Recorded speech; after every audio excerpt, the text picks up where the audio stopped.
আপনারা রিলিফ ক্যাম্পে কষ্ট করে আছেন, কারণ আপনাদের ঘর বাড়ি সব নষ্ট হয়ে গেছে।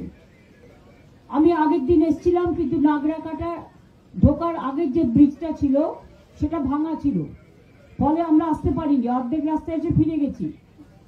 সেই ব্রিজটা আমরা করে দিয়েছি, এখন ওটা ঠিক হয়ে গেছে। পিডব্লিউডিকে থ্যাঙ্কস এবং ইঞ্জিনিয়ারদের। আজকে আপনাদের জন্য নদী পার হয়ে আপনাদের যাতায়াত করতে হচ্ছিল রাবার বোটে। ওখানে রাবার বোট রাখা আছে, কিন্তু একটা লোহার সরু রাস্তা করে দেওয়া হয়েছে, একটা ব্রিজের মতো ছোট্ট, যেটা দিয়ে আপনারা একজন একজন করে ওইটা দিয়ে যেতে পারেন না, জল দিয়ে যাওয়ার প্রয়োজন নেই। আপনাদের এখানে স্পেশাল ক্যাম্প চলছে।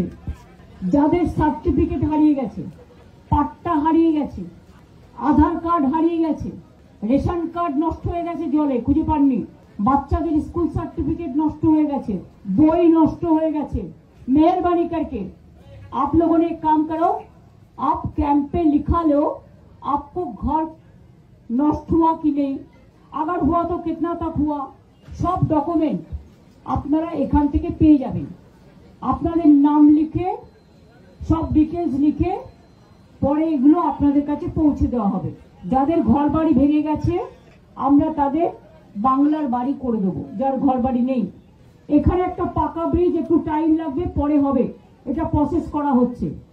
দুই হচ্ছে খয়ের কাটা জায়গা, আমায় বললো যে ওদের একটা প্রাইমারি স্কুল আছে, কিন্তু ওরা ফরেস্টের ভেতর দিয়ে যেতে পারে না ভয়ে, সেই জন্য ওদের একটা সেকেন্ডারি স্কুল করে দিলে ভালো হয়।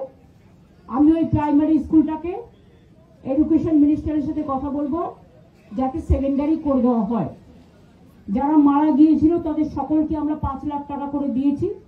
প্রায় 27টা পরিবার, কুচবিহারেও 2 জন আছে, তাদেরও দিয়ে দেওয়া হয়েছে।